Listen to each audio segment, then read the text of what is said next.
All right, everybody, so welcome back. So last time we left off with some trans controller issues, but as you can see, we're not in the garage. So yeah, it did move under its own power. I put about 22 miles on it. Runs and drives good. I've still got some adjusting to do.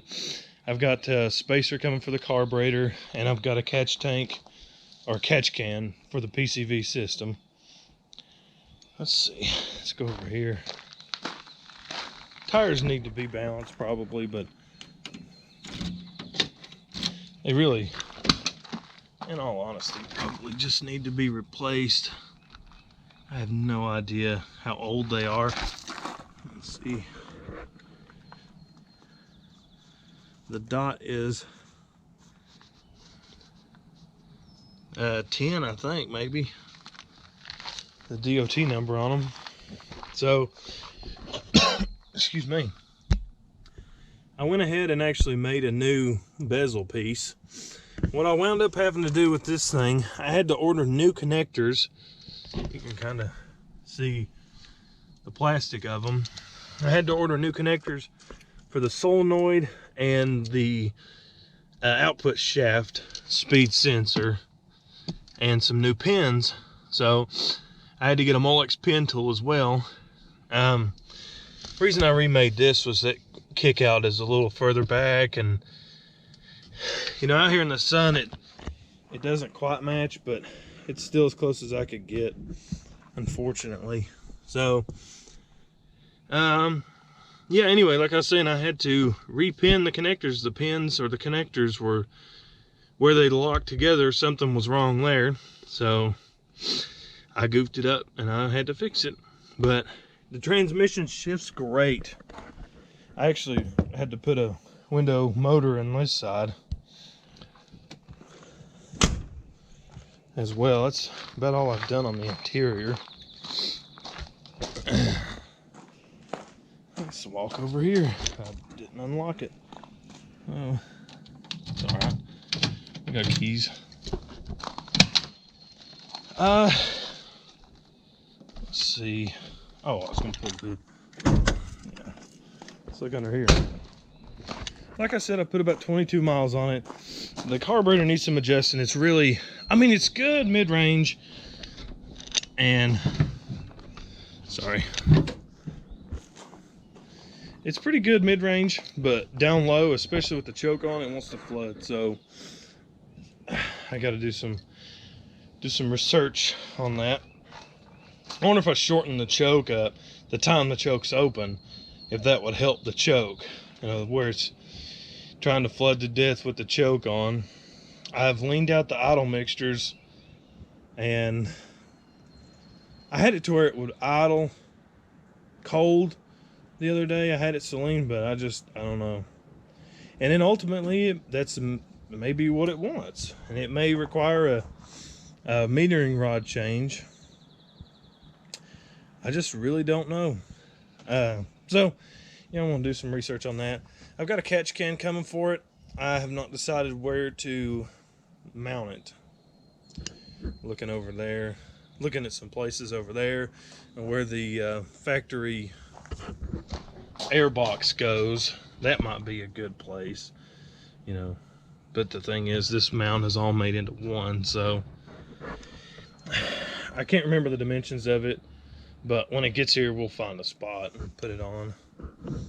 I got a carburetor spacer coming because he wants to run, the customer's request was to be able to run 92, 93 pump gas. So we got a colder thermostat in it.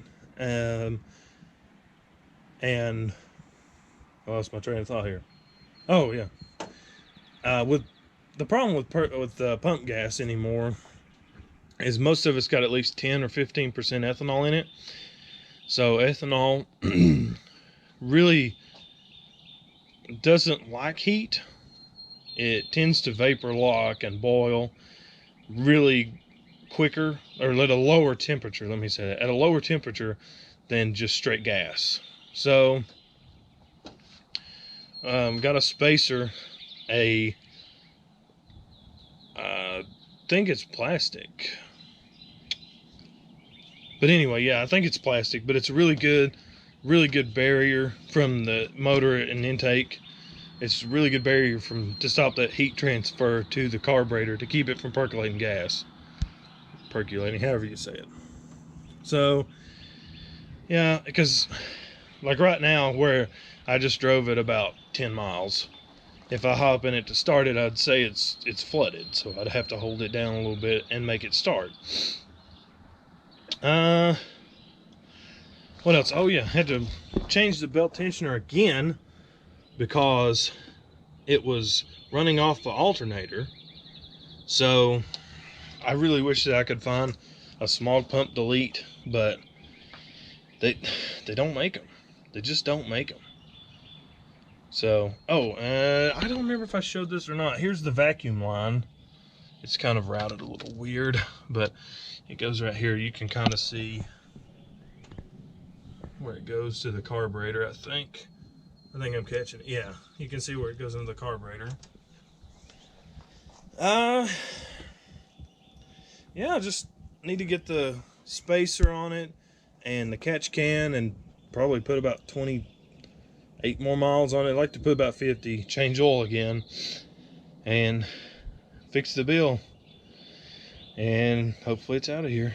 But yeah, down low it's really got a stumble, and it's rich. I mean, you can feel it loading up.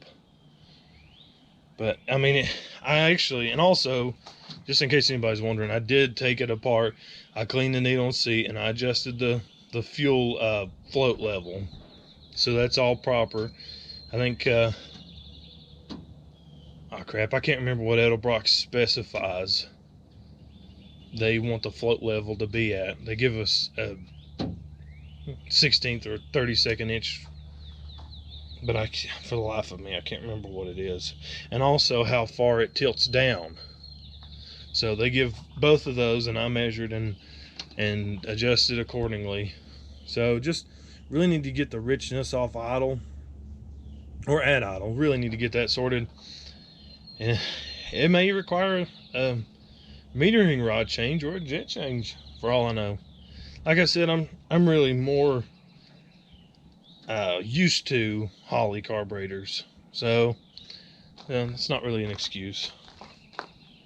I know, but yeah, and it stays cool. I've got a 180-degree stat in it, thermostat, so try to keep it cool where he's wanting to run pump gas. And yeah, heat works good. I'm really trying to think of what else.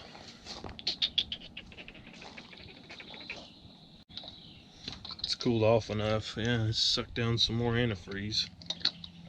So, but it's got some in here in the tank. It's not leaking. It doesn't leak. I also had to change the transmission pan. The old pan was so warped. Yeah, the old pan was so warped that it's crazy, man. It would not seal at all. Would not seal. So I guess we could start it right quick. I'll get the keys out. You can see the gauges stay where they're at, except for the battery gauge. Yep.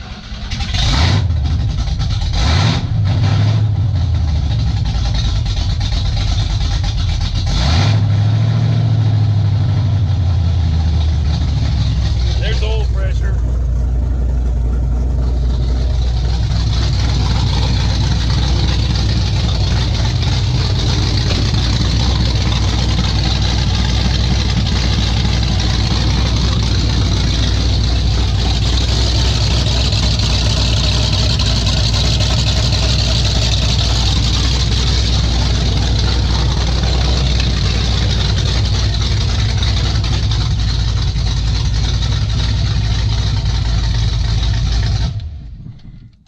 Yeah, you kind of hear it right there. It wants to stay running. Yeah, it's boiled some gas, so let me get out here and we'll wrap this video up. Probably lock the door. So yeah, I'll probably come back and show you the updates, show you what we've changed. I won't wrap it up here, but yeah, I mean, it sounds good, it drives good. You heard it there. I had to clear it out, and you know, in all honesty, it may be the plug that AFR recommends. It may be a little too cold, but I don't know. Just do my research and I'll get her squared away. So yeah, be back in, it'll probably be a day or two, but for you guys, it'll be just a second.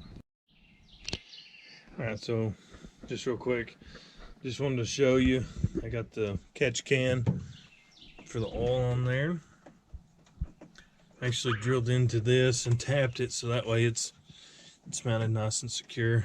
Lines are run right through here. One goes into the PCV port right there on the carburetor, and then right here, this black plastic, that's that thermal barrier. And then one line runs over here to that side, so should be pulling positive crankcase, or should be putting a positive crankcase vent on it all the time. So yeah, I think I've got a vacuum leak, or I don't know. The idle's very erratic sometimes, so I wonder when I put that base plate on, or that spacer rather, if maybe one of the gaskets is tore. I might have to take it back off. I don't know. It's funny because it's like it's fine 1 second and then it kind of goes haywire again. What else? Oh yeah, this here. So I got a new tensioner put on it. This one came from O'Reilly's. It's made different. It's got a metal pulley instead of a plastic, and the body seems a little bit thicker. So you know, it's been like this for a week, I guess now. Right at a week, and it's not trying to run off the alternator, so that's always a plus. So yeah. Anyway, battery's about to die on the camera, so you know, we'll be back with another update. So I want to try to get this thing sorted out and just go from there. But yeah, we're coming down to the wire, getting this thing done. You might be able to see underneath too. It's dry. It doesn't leak anything. Doesn't use oil. So I haven't put a whole lot of more miles on it. So yeah, I need to get a few more on it and get an oil change, get the carburetor adjusted, and we should be good. So yeah, that'll be it for now, guys. I'll probably come back with another update. So hang on just a minute. Alright, so I just wanted to welcome you back, and I just wanted to show you this. Let me blow this up. Show you this, and I'm sorry if it's not coming out the best. But this is the shift software for the US shift. This allows you to customize the shift tune that's in it. So I just want to show you really how easy it is to use. So you scroll down here and just pick, let's see, 470.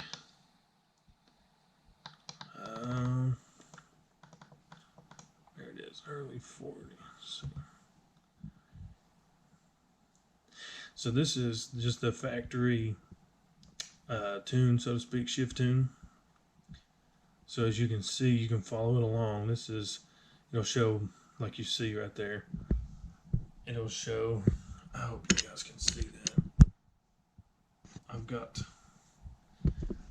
of got an odd thing going on here. So it shows the throttle position. It's, you know, this shows just your curve throttle position, or not curve, but it's just linear. And this is mile an hour. So it'll show you up here what position you're at the throttle, which one you're on. I hope you all can see that because it's really cool. 3/4 upshift, speed 57 miles an hour, 2,500 RPM. And that's just for 3-4. And you can look at all these for, that's like torque converter control for the lockup. This is, there's a downshift.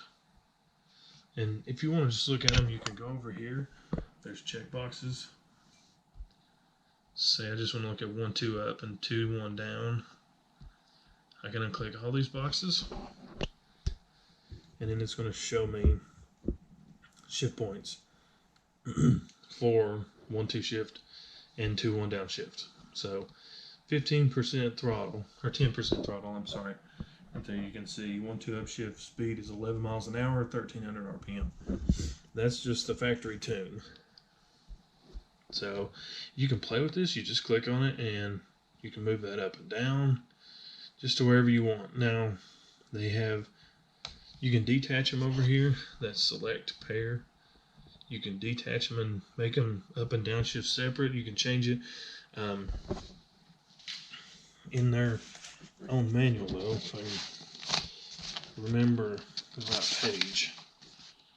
Look there. Let's see. Yes, it talks about the customization. It's actually really user friendly. Talks about right here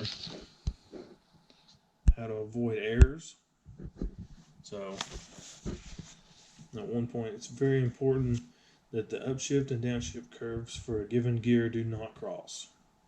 They like to see 15%. Let's see. Throttle position should be 15% greater for the upshift than the downshift. So this is, for instance, 2-3 upshift point is at half throttle is 45 miles an hour. Then the 2-3 downshift point should usually be less than 40 miles an hour. So they've got a lot of good information. They send you this DVD with the purchase, or CD, really. You pop it in there and just download. It brings up all this. You play with your tune, and then whenever you're ready to go, you just hook that to your controller and then your laptop. And over here, I'm gonna have to minimize it to show you. It's right here. I'm not connected, so it's not gonna highlight it, but hopefully, let me lean that back again. You can see right here. It did say it a second ago. Right calibration to controller. So, yeah, it's actually really user-friendly. It's really cool. I've been playing around with it some. Trying to get this thing to shift a little bit later in RPM. It's putting a lot of load on the transmission where it's got low gears. Well, high gears. Rather, lower numerical. So, anyway. And, been messing with the carburetor, getting it sorted, but yeah, this is probably going to be the last video I do on the truck. The gentleman who owns this ready to come get it, and you know, I'm ready for him to come get it. I'm ready for him to enjoy it. So yeah, like I said, and you can see in here, just click and open, I'll kind of scroll through them, and hopefully you can see, just like there's a 4L60, just a bunch of different tunes, 4L80s, 4L55Es, 6R80. This is the one I just did. It's a custom tune, so I just named it Custom 1. Let me show you that. E40D, and then 4R70Ws, early and late. No, I don't want to say that. It may pull it up. Hopefully it'll pull it up.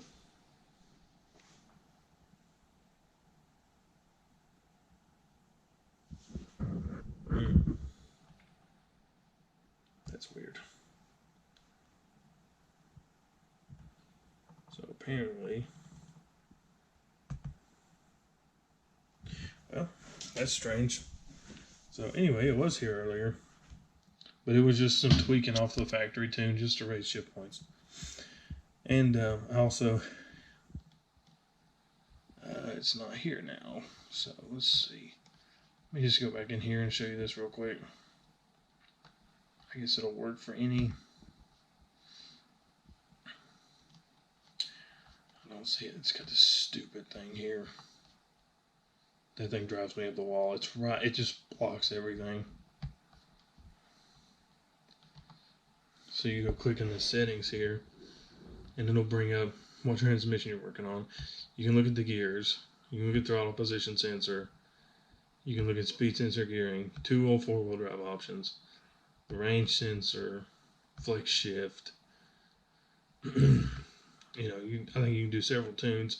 I don't think the US Shift 2 will support that, but and then you can also look at the torque converter lockup. So I've actually changed the lockup, minimum lockup, so that way it locks up later because it's having a problem locking up.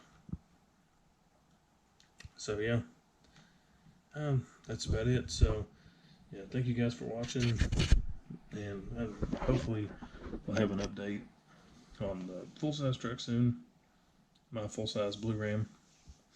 There may be another video, I don't know, I haven't made up my mind, but the red truck's fixing to leave soon.